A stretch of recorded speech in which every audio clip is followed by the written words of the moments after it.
Vamos a hablar hoy sobre un tema que espiritualmente es importante, porque es un tema que nos influye mucho en nuestra vida interior.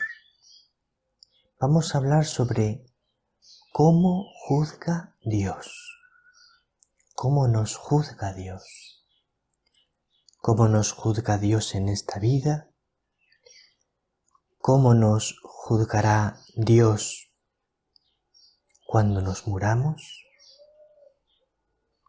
Porque la manera como nosotros pensamos que Dios nos juzga y nos va a juzgar nos influye mucho en cómo vivimos nuestra vida espiritual. Vamos a verlo. Estamos a martes 16 de julio, fiesta de la Virgen María del Monte Carmelo. Muchísimas felicidades a todos y todas los carmelitas y las carmelitas, y a todos los que vivís con especial amor la espiritualidad carmelitana. El Evangelio es de San Mateo, capítulo 11, versículos 20 al 24. En primer lugar, decirte que estoy muy contento, doy muchas gracias a Dios de poder estar hoy contigo. Vamos a escuchar muy atentamente el Santo Evangelio. En aquel tiempo se puso a Jesús a recriminar a las ciudades donde había hecho la mayor parte de sus milagros, porque no se habían convertido. ¡Ay de ti, Corozaín! ¡Ay de ti, Betsaida! Si en Tiro y en Sidón se hubieran hecho los milagros que en vosotras, hace tiempo que se habrían convertido, cubiertas de sayal y ceniza. Pues os digo que el día del juicio les será más llevadero a Tiro y a Sidón que a vosotras. Y tú, Cafarnaún, ¿piensas escalar al cielo? Bajarás al abismo. Porque si en Sodoma se hubieran hecho los milagros que en ti, habría durado hasta hoy. Pues os digo que el día del juicio les será más llevadero a Sodoma que a ti.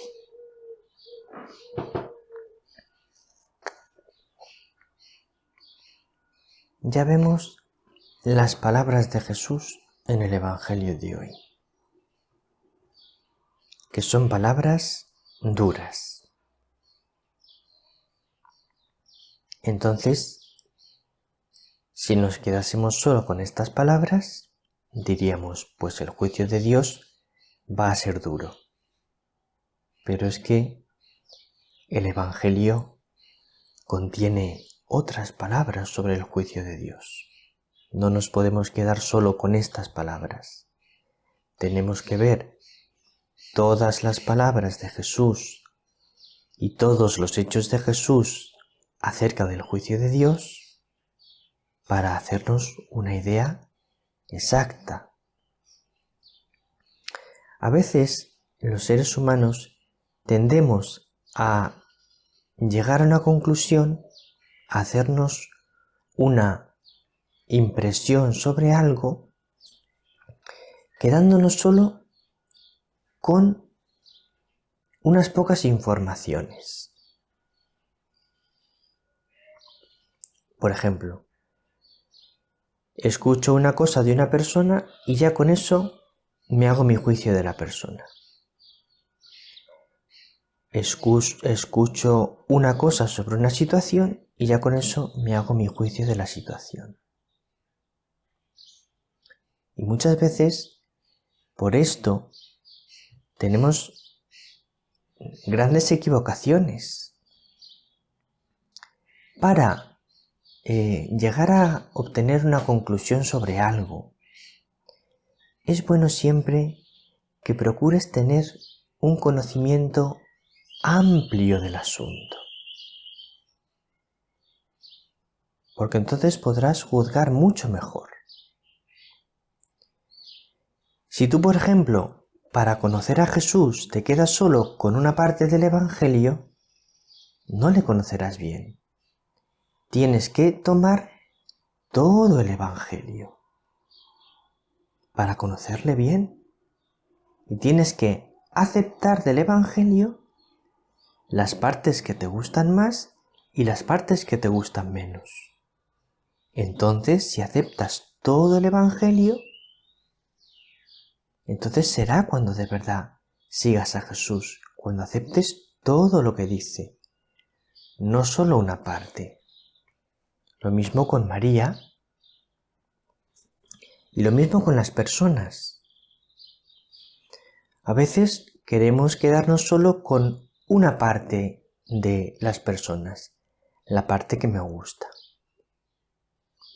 Pero en realidad, tú amas a una persona cuando aceptas todo lo que es la persona, con las partes que te gustan de esa persona y las partes que no te gustan de esa persona.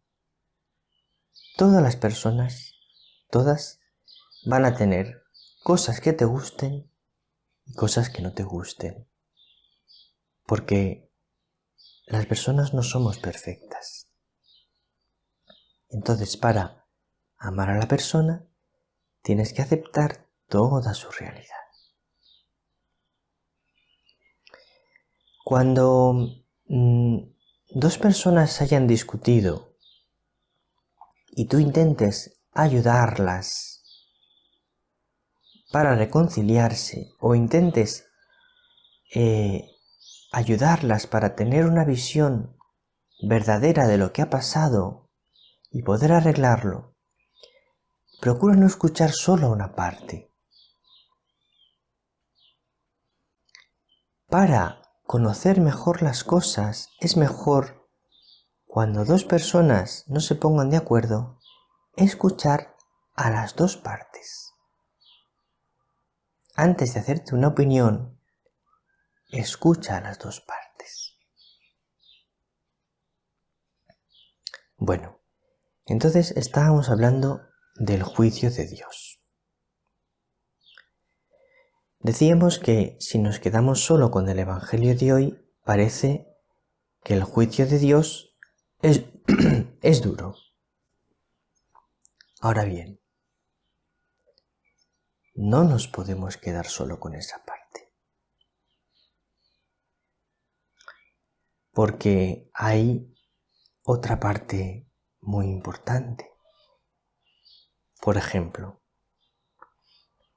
cuando Jesús se encuentra con aquella mujer que había sido sorprendida en adulterio. Está en el capítulo 8 de San Juan. Y le presentan a Jesús a aquella mujer y dicen: la ley de Moisés nos manda apedrearla. ¿Tú qué dices? Y entonces, resumiendo, no voy a explicar ahora, claro, todo ese evangelio, Jesús dice: el que no tenga pecado, que le tire la primera piedra. Y luego le dice a ella: ¿ninguno te ha condenado? Ella responde: ninguno, Señor.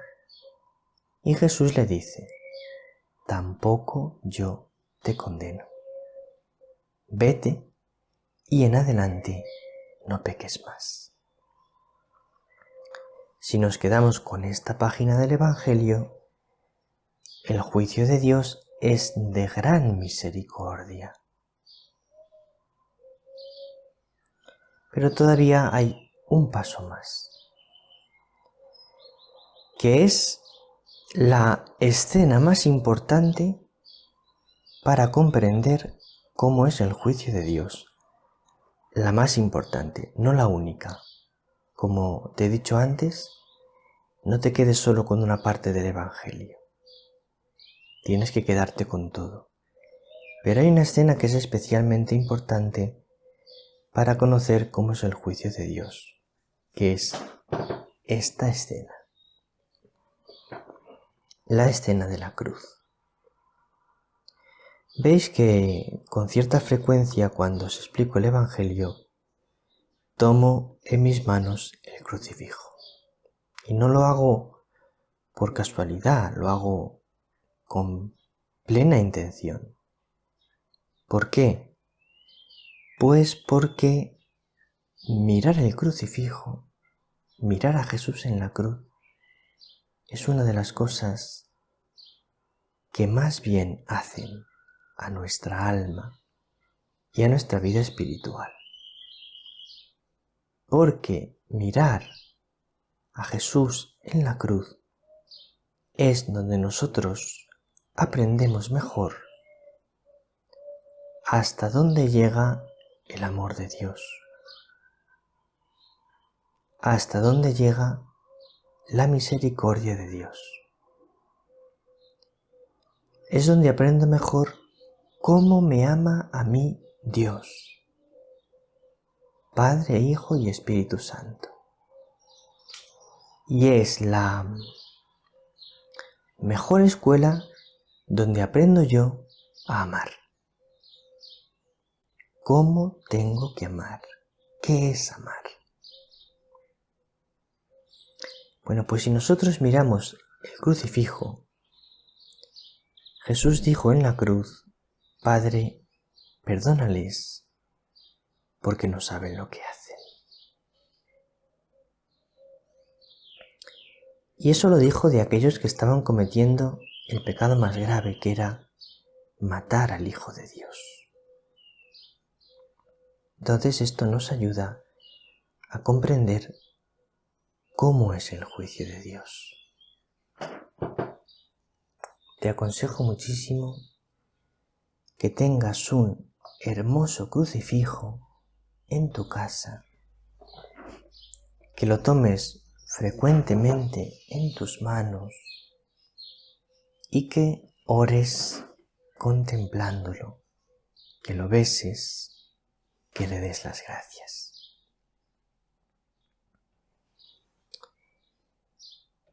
¿Qué te diría acerca del juicio de Dios que creo que te puede ayudar?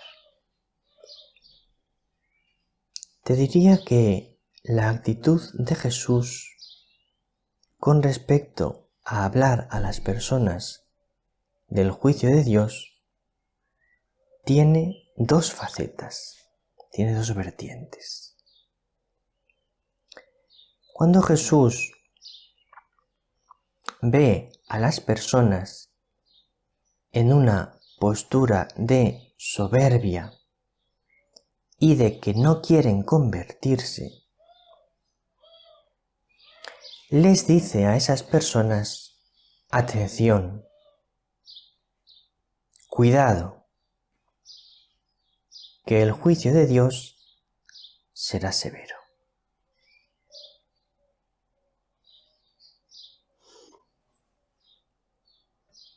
Si a una persona que está en una actitud de soberbia y de no querer convertirse o de pensar que Él es justo, le hablamos de que el juicio de Dios es enormemente misericordioso, entonces se afianzará en su postura de no convertirse.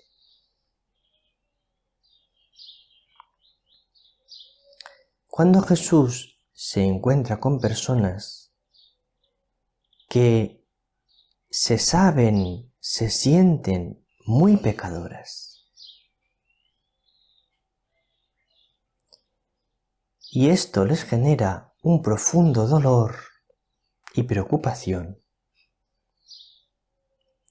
a estas personas les habla Jesús de el juicio lleno de misericordia del Padre.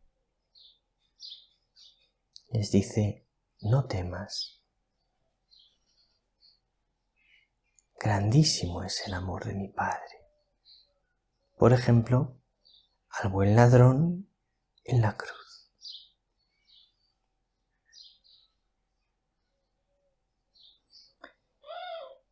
¿Qué nos ayuda espiritualmente? Pues mira, cuando veas que el demonio te está tentando a una vida que estás instalado en ti mismo, en tu egoísmo, en tu soberbia, tú te notes un poco así. Que estás dejándote llevar un poco por el egoísmo, por la soberbia. O en los momentos en los que te pase eso, piensa que Dios te va a juzgar de eso. Y pídele humildemente la gracia de convertirte. Piensa que necesitas convertirte. Cuando el demonio te esté tentando de que eres muy pecador y que no hay esperanza para ti, acuérdate de que la misericordia del Señor no tiene límites.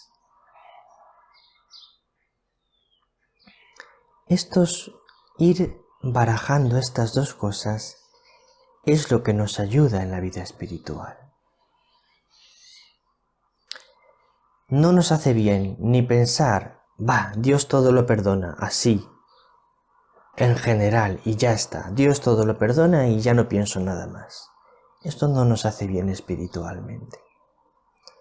Y tampoco nos hace bien espiritualmente pensar en un Dios severo que nos juzga con enorme justicia. Esto tampoco nos hace bien. Nos hace bien encontrar el punto exacto.